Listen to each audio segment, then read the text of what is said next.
दीपक sir AICC channel में स्वागत है। आज जो है इंग्लिश क्लास है, इसमें आप लोग को आज इंग्लिश ग्रामर में सेंटेंस बताएंगे। आप लोग इस वीडियो को अंत तक देखिएगा। तो सेंटेंस का मतलब क्या होता है? सेंटेंस का मतलब होता है वाक्य। वाक्य किसे कहते हैं? कर्मबद्ध तरीके से, है ना, जिसका कुछ ना कुछ अर्थ निकले उसको हम लोग क्या कहते हैं? कर्मबद्ध तरीके से सजाया जाता है और उसका कुछ ना कुछ अर्थ निकले उसे हम लोग क्या कहते हैं? वाक्य। जैसे मैं खाता हूं, तो देखिए ये सजाया गया है तब तो अर्थ निकल रहा है, या फिर आ जाता मैं खाता जाता, कोई अर्थ निकल रहा है नहीं ना, उसको हम लोग क्या कहते हैं? सेंटेंस। तो आइए इसका डिफिनेशन लिखते हैं। What is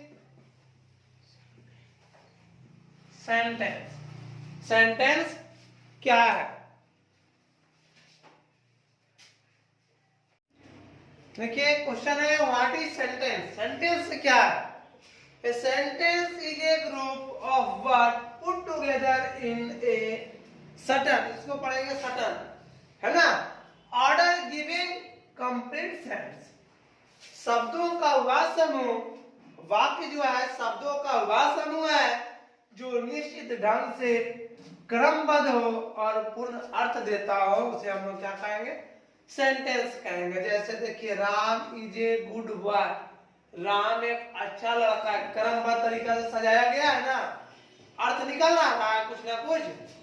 Sita is a beautiful girl, Sita जो है सुंदर लड़की है, ये आपका सेंटेंस कहलाएगा। स्टार में है एक सेंटेंस में हमेशा दो या दो से अधिक वर्ड रहते हैं, है ना, दो या दो से अधिक, लेकिन कह रहा है कि इंपरेटिव सेंटेंस एक वर्ड से भी बन सकता है। इंपरेटिव सेंटेंस जो है एक वर्ड से भी बन सकता है।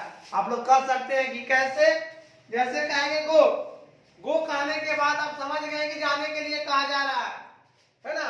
लाभ, लाभ बोलेंगे आप लोग हंसने लगिएगा। कम तो आ जाइएगा। इसमें जानते हैं क्या है? यू जो है आपका छिपा हुआ है, समझ गए? जैसे कहेंगे गो तो कौन जाएगा? तुम या, तो यू जो है इसके साथ छुपा हुआ रहता है। तो एक वर्ड से भी सेंटेंस बन सकता है, वो भी कौन सा सेंटेंस बनेगा? Imperative sentence. अब सवाल आया कि how many kinds of sentence? Sentence कितने प्रकार के होते हैं? तो there are 5 kinds of sentence, है ना। इसमें कुछ आप लोग जानते होंगे, इंट्रोगेटिव का नाम सुने थे, असर्टिव होता है, एक्सक्लेमेटरी होता है, ऑप्टेटिव होता है। तो ये हम लोग का 5 प्रकार के होता है। आइए हम लोग देखते हैं सेंटेंस का प्रकार। देखिए how many kinds of sentence, तो आप लोग अभी जस्ट बताए थे there are 5 kinds of sentence. Assertive sentence निश्चयात्मक वाक्य, इंट्रोगेटिव सेंटेंस प्रश्नवाचक वाक्य, इंपरेटिव सेंटेंस विधिवाचक वाक्य, ऑप्टेटिव सेंटेंस इच्छाबोधक वाक्य, और लास्ट है आपका 5वां नंबर एक्सक्लेमेटरी सेंटेंस विस्मयादि बोधक वाक्य। यानी कहने का मतलब सेंटेंस यही 5 प्रकार के होते हैं, ठीक है। पहला है, बारी बारी से हम पढ़ लेंगे पांचों का डिफिनेशन। तो what is assertive sentence? Assertive sentence क्या है? तो a sentence that max A statement is called an assertive sentence. कितना छोटा सा डिफिनेशन है। A sentence that max A statement is called an assertive sentence. Statement का मतलब होता है कथन। जैसे हम लोग ब्रांच बैंक में जाते थे, कहते हैं आपको स्टेटमेंट चाहिए, जितना निकासी और जितना जमा किए उसका पूरा डिटेल, है ना, तो स्टेटमेंट हुआ। जो वाक्य किसी कथन को व्यक्त करता है, जो वाक्य है किसी कथन को क्या करता है? व्यक्त करता है, उसको हम लोग क्या कहते हैं? असर्टिव सेंटेंस कहलाता है। जैसे शी रीड्स इन स्कूल, वह जो है पढ़ती है, लेकिन कहाँ पढ़ती है? स्कूल में। Ram is going to Patna, Ram जो है पटना जा रहा है ना। ये सब आएगा आपका असर्टिव सेंटेंस में।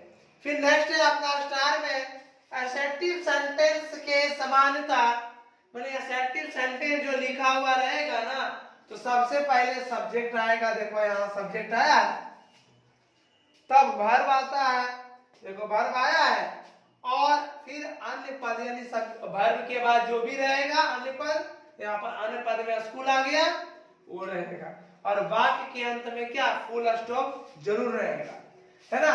एसेप्टिव सेंटेंस पहचानने का तरीका मान एक तरह से हम लोग कह सकते हैं कि सब्जेक्ट रहेगा, फिर वर्ब रहेगा, फिर आपका क्या रहेगा, अदर यानी कोई अन्य पद रहेगा, उसके बाद आपका सबसे लास्ट में फुल स्टॉप। देखिए ये सब जो बिंदा दिया हुआ है ना, इसको हम लोग पढ़ते हैं क्या, फुल स्टॉप पढ़ते हैं।